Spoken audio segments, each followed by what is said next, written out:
चुप कैसे रहे, चूड़ी कैसे ना बोले, चुप कैसे रहे। ओ तेरे हाथों की मेहंदी ये हमसे कहे, चूड़ी कैसे ना बोले, चुप कैसे रहे। तू जिसकी अमानत है बनना, वो साथ तुझे ले जाएगा। सखियाँ भी रोक ना पाएंगी, बाबुल भी रोक ना पाएगा। ओ शगना वाली रात आ गई, कुएं की बारात आ गई।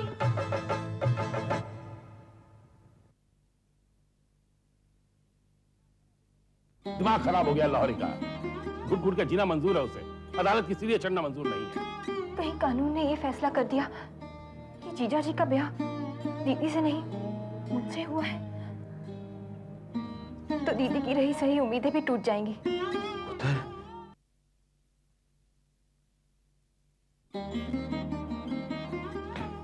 अहमद चाचा, अहमद चाचा,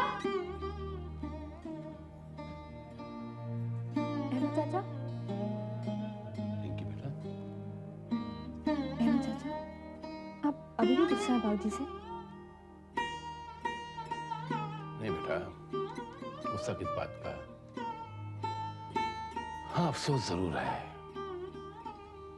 अपने उसूलों की वजह से लाहौरी अपने ऊपर मुसीबतों के पहाड़ पे पहाड़ खड़ी किया जा रहा है।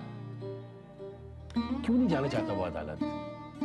बाबूजी मान गए अहमद चाचा। क्या? हाँ अहमद चाचा, उन्होंने अभी भी मुझसे कहा है कि मैं आपसे कहूँ कि आप जैसा ठीक समझे वैसा ही करें। तो सच कह रही बेटी? हाँ चाचा, मैं सच कह रही हूँ। या अल्लाह, तेरा लाख लाख शुक्र है। कुछ तो अकल बख्शी तूने लाहौरी को।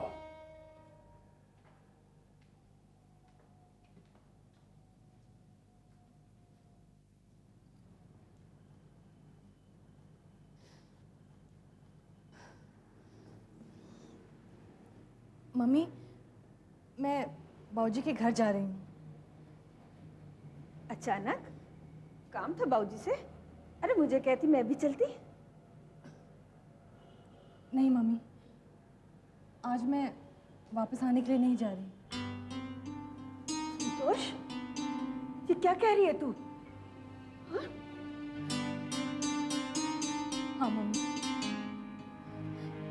इंसान को ऐसी जिंदगी जीने का क्या फायदा जो किसी को खुशी ना बांट सके। जब से मैं इस घर में आई हूँ, ना तो मैं इन्हें खुश रख पाई हूँ और ना ही बाबूजी के आंसू पोंछ पाई हूँ। ये मेरे हमेशा पास रहकर भी मुझसे दूर रहे और बाबूजी मुझसे दूर रहकर भी अपना मोह कम ना कर सके। लेकिन आज जब किस्मत ने मुझे इनसे दूर होने पर मजबूर कर ही दिया है, तो कम से कम मुझे बाबूजी के आंसू पोंछने की इजाजत तो दे दीजिए।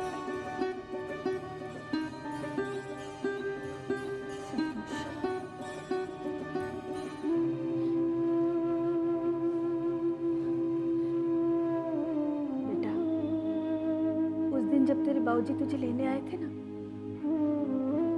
तो तेरे डैडी ने मुझसे कहा था कि अगर संतोष जाना चाहे तो उसे मत रोकना। लेकिन उस दिन ना जाकर तूने मेरी ममता की लाज रखी। आज मैं अपने दिल पर पत्थर रख के तुझे इजाजत तो दे दूंगी, लेकिन जाने से पहले मेरे एक सवाल का जवाब दे। क्या तू अपने बाबूजी के पास जाकर चंदर की याद को भुला पाएगी? क्या तेरे बाबूजी तुझे यूं उदास और चुपचाप देखकर खुश हो सकेंगे?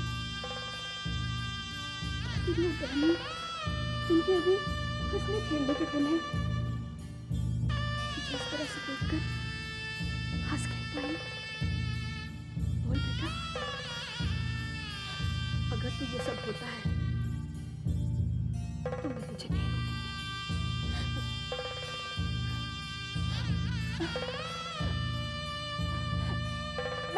मैं क्या करूं मम्मी? मुझे कुछ समझ में नहीं आ रहा। भाभी,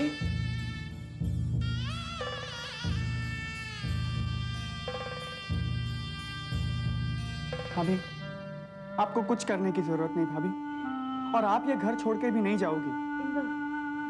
हाँ भाभी, बाबूजी ने भैया के खिलाफ केस लड़ने का फैसला कर लिया है। इंदर, तू सच कह रहा है? कहीं इसके साथ मजाक तो नहीं कर रहा ना? नहीं मामा, मैं सब पता लगा कर आया हूं। बाबूजी डैडी और अहमद चाचा के साथ किसी बड़े वकील के पास जाने वाले हैं जो नारंग का मुकाबला कर सके। देख बेटा, मैंने कहा था ना कि भगवान जो करता है अच्छे के लिए करता है। तेरे बाबूजी ने तेरी आवाज सुन ली दिल की,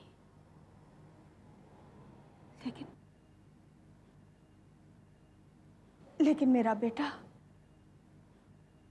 जो तेरा पति है, तुझे नहीं समझ पाया, नहीं पाया। मम्मी, सच कहूं तो भैया उतने बुरे नहीं है जितना आप समझती हैं।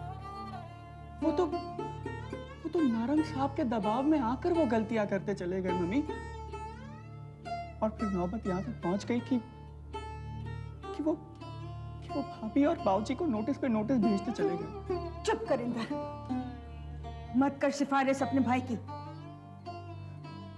इस वकील से तो वो चंद रोज पहले मिला है, लेकिन उसने संतोष को तो कभी नहीं अपनाया। मैं मानता हूँ मम्मी, मैं आपकी बात मानता हूँ,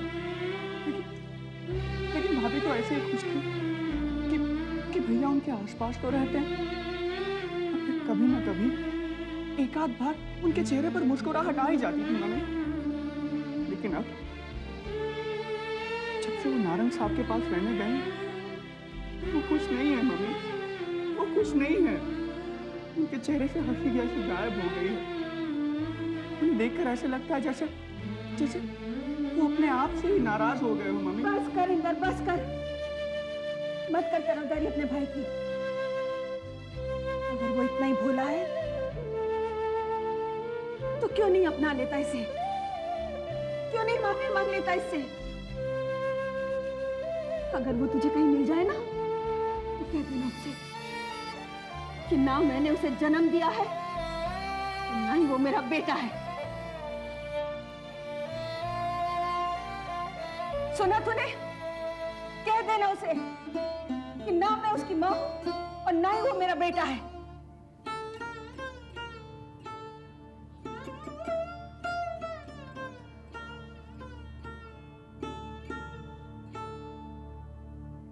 भाभी,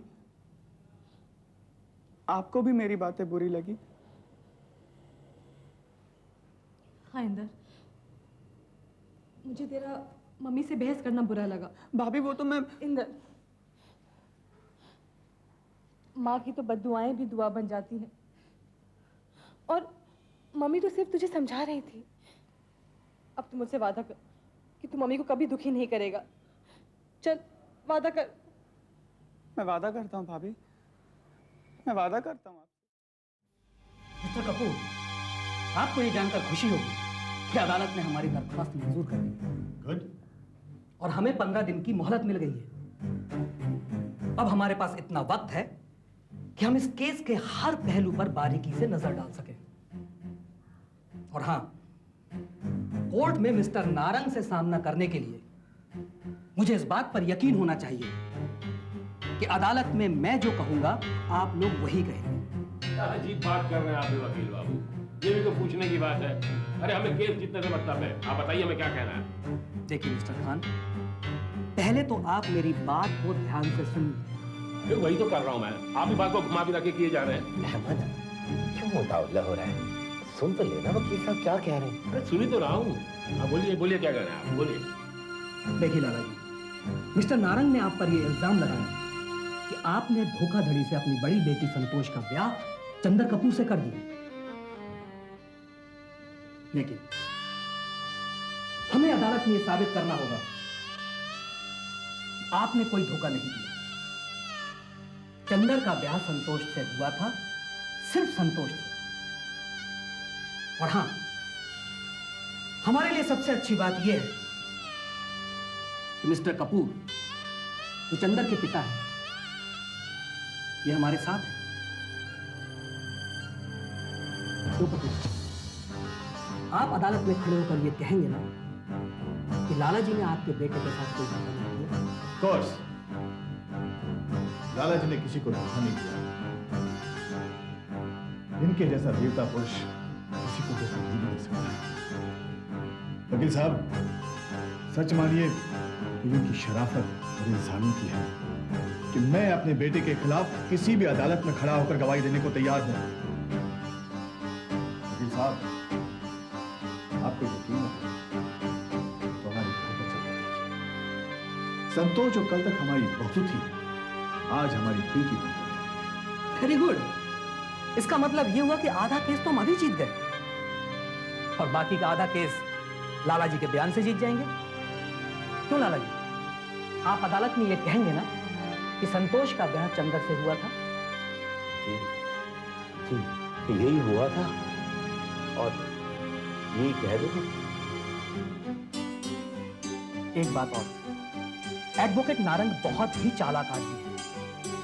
वो अदालत में घुमा फिराकर किसी तरह से इस बात पर जरूर आएगा कि आपने चंदर की सगाई अपनी छोटी बेटी अमृता से तय की।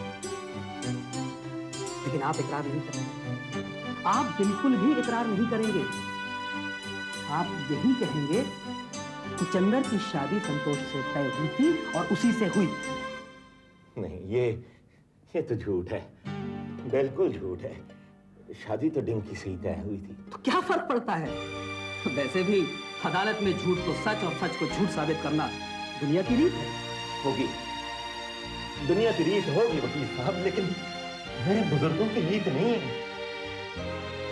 झूठ बोलना मेरे खून में नहीं है, तो मैं कैसे बोलूंगा? लाला जी, एक छोटा सा झूठ बोलकर आप इस केस से छुटकारा पा सकते हैं। छुटकारा?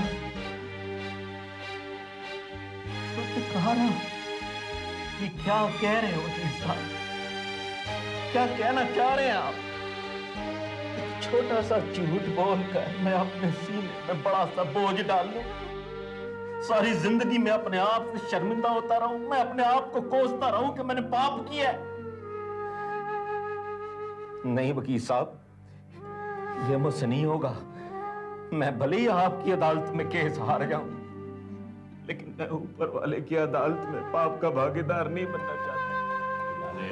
लाले वकील साहब की बात समझने की कोशिश तो कर। मैं सब समझ रहा हूं, सब समझ रहा हूं।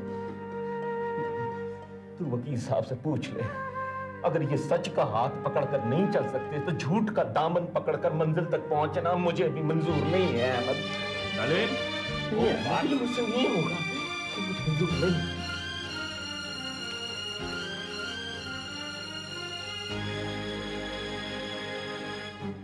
वकील साहब, क्या कोई दूसरा रास्ता नहीं हो सकता? मेरा मतलब सच बोलकर। सॉरी कपूर साहब, सच बोलकर अपने आप से तो जीता जा सकता है, लेकिन दुनिया से नहीं। और वैसे भी अदालत के फैसले झूठ की बुनियाद पर टिके होते हैं। एक बात और, अगर लाला जी का यही रवैया रहा तो आप लोग ये केस तो हारेंगे ही, लाला जी को जेल भी हो सकती है। आओ वकील बाबू, क्यों मुंह में आकर बोलते जाओगे? प्लीज, अरे पर मर्जी बोल रहा है आदमी। प्लीज, सॉरी वकील साहब। हम भी बड़े अच्छे मूड में लग रहे हैं आप इसका। कहीं ये केस हम लड़ने से पहले तो नहीं जीत गए? बस यूं ही समझ लीजिए। By the way mister Kapoor, आप किसी सूरज श्रीवास्तव नाम के आदमी को जानते हैं? जी नहीं। कौन है वो? मेरी बिरादरी का एक आदमी है, लेकिन मेरी टक्कर का नहीं। मेरे कहने का मतलब यह है कि वो भी एक वकील है। आपके पिताजी अहमद खान और लाला लाहौरी राम उसके पास आपके खिलाफ केस लड़ने के लिए गए थे। तो क्या उसने इनकार कर दिया? इनफैक्ट मिस्टर कपूर, इस शहर का कोई भी वकील ये केस एक्सेप्ट नहीं करेगा, स्पेशली अगेंस्ट मी। तो बस यूं समझिए कि आप ये केस जीत ही गए।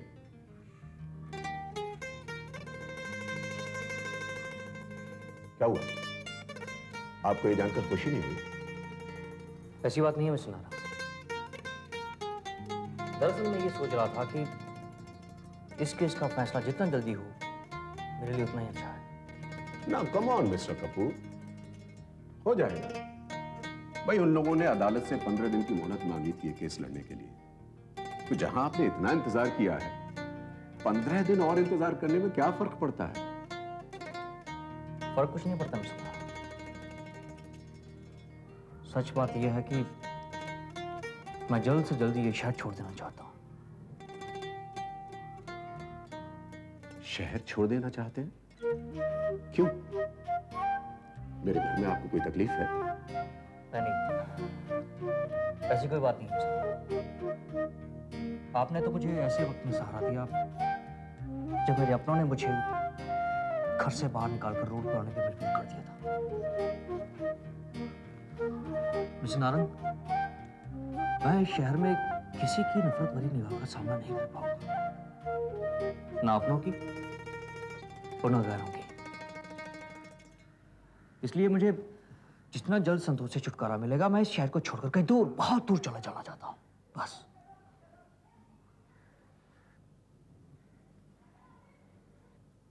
मिस्टर कपूर, संतोष से छुटकारा तो आपको मिल जाएगा, लेकिन आप ये शहर छोड़कर नहीं जा सकते। मतलब ये कि संतोष से अलग होकर आपकी समस्या का समाधान तो हो जाएगा, मेरी समस्या का नहीं, जिसके के लिए मैंने रात दिन एक किए हैं। अब क्या कहना चाहते हैं? मिस्टर कपूर, मैं आपको आपका वादा याद दिलाना चाहता हूं जो आपने मुझसे किया था। कौन सा वादा?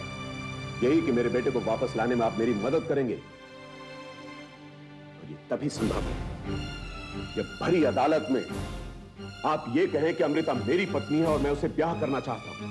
बाकी सब कुछ मैं अदालत में साबित करके दिखा दूंगा। इससे कुछ फर्क नहीं पड़ेगा मिस्टर नारंग, कुछ फर्क नहीं पड़ेगा इससे। एक साल संतोष के साथ रहने के बावजूद जब वो मेरा प्यार नहीं पा सकती, तो डिंकी से जबरदस्ती शादी करके क्या मैं उसका प्यार पा सकती हूँ? Now wait a minute. This is your personal problem. मुझे मेरा बेटा वापस चाहिए और उसके लिए आपको डिंकी से शादी करनी होगी, और तब उमा नारंग मेरी पत्नी, उसे मुंह की खानी पड़ेगी, और देर सवेर उसे अमित को मुझे मेरे हवाले करना होगा। Now look, अगर आपको संतोष से छुटकारा पाना है तो आपको डिंकी से शादी करनी होगी। करेंगे ना?